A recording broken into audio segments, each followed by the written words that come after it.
Good morning 10th class. हम science के अंदर कौन सा लेसन, आनुवांशिकी, जेनेटिक्स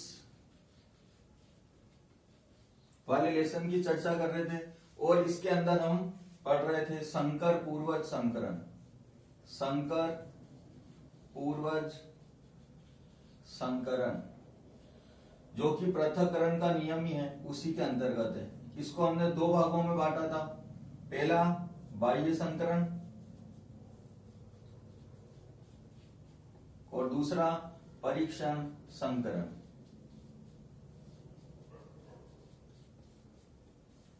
ये और ये हम पिछली वीडियो में, पिछली क्लास में पढ़ चुके हैं और आज जो पढ़ना है हमें परीक्षण संकरण पढ़ना है।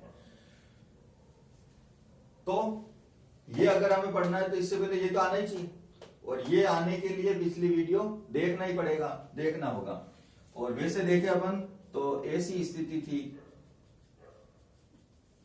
ये कहला रहा था ये कि जब प्रथम पीढ़ी से प्राप्त विषम युग्मजी पादपों का संकरण प्रभावी या अप्रभावी जनक से कराते हैं तो ऐसा संकरण क्या कहलाता है, संकर पूर्वज संकरण। और ये दो प्रकार का है। इसमें हमने लिखा था ऐसा कि जब प्रथम पीढ़ी से प्राप्त पादपों का संकरण किससे कराते हैं, प्रभावी जनक से कराते हैं तो बाह्य संकरण कहलाता है। और अगर इसी को अप्रभावी जनक से कराते हैं तो क्या बन जाएगा, ये परीक्षण संकरण। तो आज हम जो पढ़ने वाले हैं वो क्या है, परीक्षण संकरण। तो लिखते हैं संकर पूर्वज संकरण। ये कितने प्रकार के हैं, दो प्रकार के। फर्स्ट आउटक्रॉस बाह्य संकरण और दूसरा टेस्ट क्रॉस या परीक्षण संकरण। मैं हर वीडियो के अंदर कोशिश कर रहा हूं कि इससे पहले वाली क्लास से कनेक्टिविटी बनी रहे, इसलिए थोड़ी सी एक आधारशिला प्रस्तावना में बता देता हूं ताकि लिंक जुड़ा रहे। अब हम पढ़ रहे हैं परीक्षण संकरण, क्योंकि ये दो चीजें हम पिछली वीडियो में पढ़ चुके हैं। परीक्षण संकरण मतलब टेस्ट क्रॉस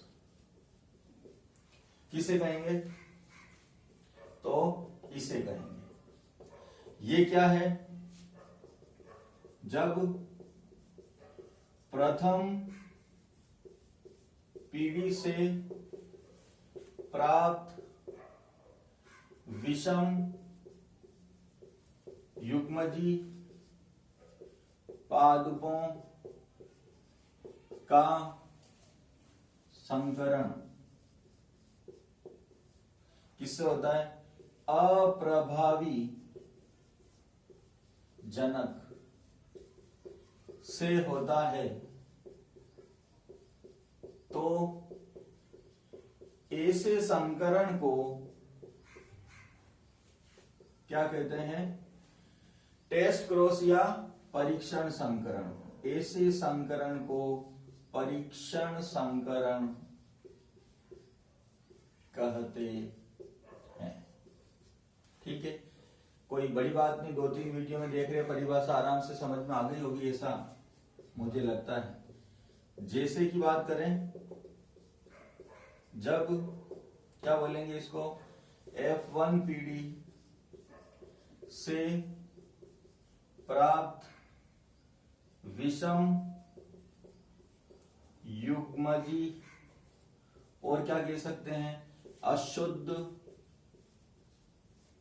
लंबे पादप, अशुद्ध लंबे पादपों मतलब कैपिटल टी स्मॉल टी का संकरण किससे करा रहे हैं,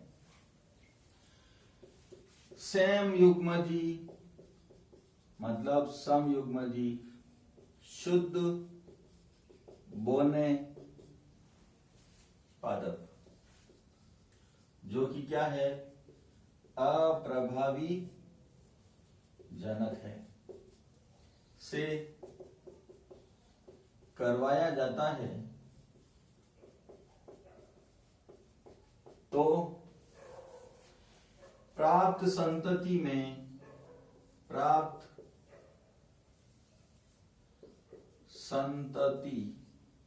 में निम्न प्रकार के पादप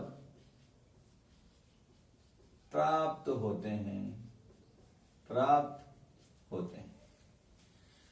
इसको इधर समझ लें। कैपिटल टी, थोड़ा और लिख दो ऊपर, कैपिटल टी स्मॉल टी का इसको क्या लिख सकते हैं? प्रथम, अब तो याद हो गया होगा भाई, पीढ़ी से प्राप्त विषम युग्मजी पादप का संकरण किससे कराना है? स्मॉल टी क्या बोलेंगे इसको?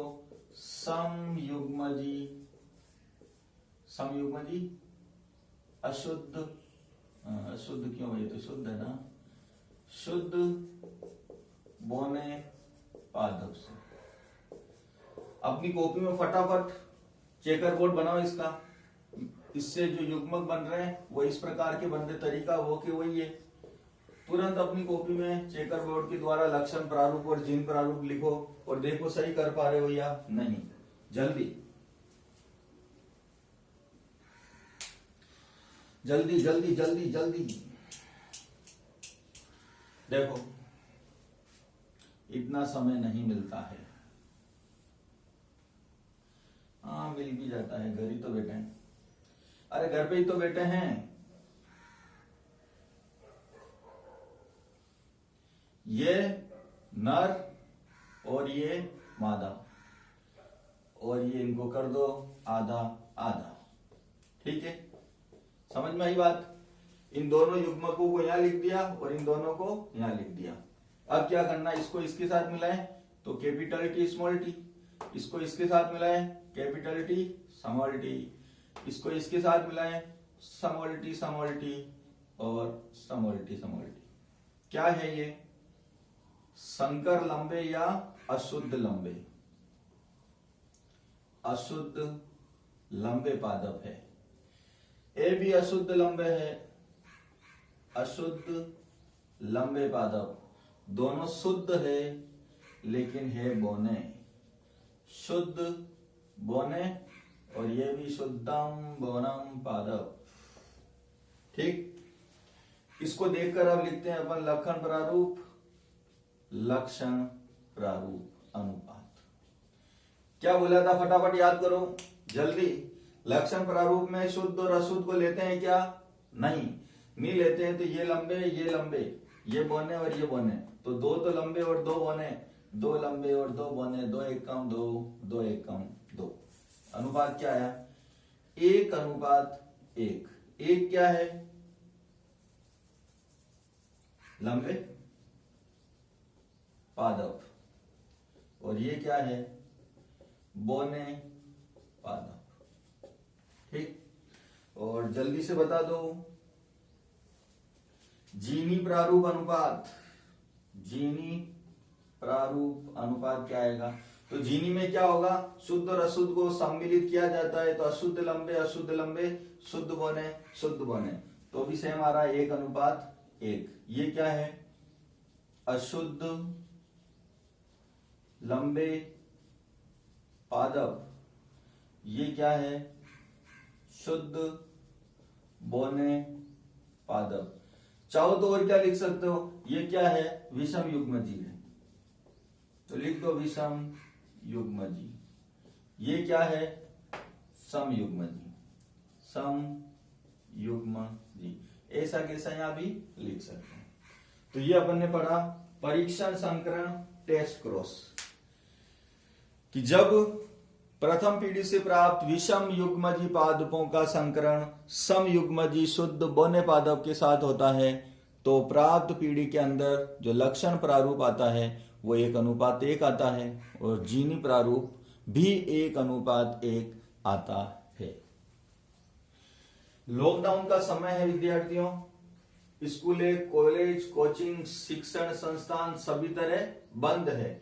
घर ही बैठे हो, ऑनलाइन क्लासेस चल रही है। जितना अच्छा से अच्छा हो सकता है हम प्रयास कर रहे हैं, साथ साथ में समझा भी रहे हैं और लिखा भी रहे हैं। आपका नैतिक दायित्व बनता है कि साथ साथ में नोट करें और उन्हें याद करते रहे, और किसी प्रकार की कोई समस्या है तो ग्रुप में कमेंट्स कर सकते हैं। ठीक, और इसको पॉजिटिव वे में अगर लेते हैं तो खूब समय मिल रहा है घर पे, आराम से सभी सब्जेक्ट को समान रूप से डिवाइड कर दो, या जो सब्जेक्ट टफ और कठिन लगते हैं उनको ज्यादा समय दो और जो आसान है उसे कम समय दो। बहुत अच्छा गोल्डन चांस है कि हम इस बार, क्योंकि 40% कोर्स कम कर दिया है बोर्ड ने, तो 40% तो कम पढ़ना है हमें, बोर्ड में अच्छे नंबर प्राप्त कर सकते हैं। ये अब आपको खुद को देखना है कि हमें अच्छे नंबर लाने हैं या नहीं लाने हैं, या नंबर कम आ जाएंगे तो हमें अभिभावक को बहाने मारने की, लॉकडाउन था, पढ़ाई वढ़ाई नहीं हुई, सब बेकार की बातें हैं। इस समय आवश्यकता से ज्यादा समय मिल रहा है और इस समय का हमें सदुपयोग करना है। जो सदुपयोग करेगा वो लाखों विद्यार्थियों से आगे हो जाएगा। थैंक यू, धन्यवाद। शेष अगली क्लास में।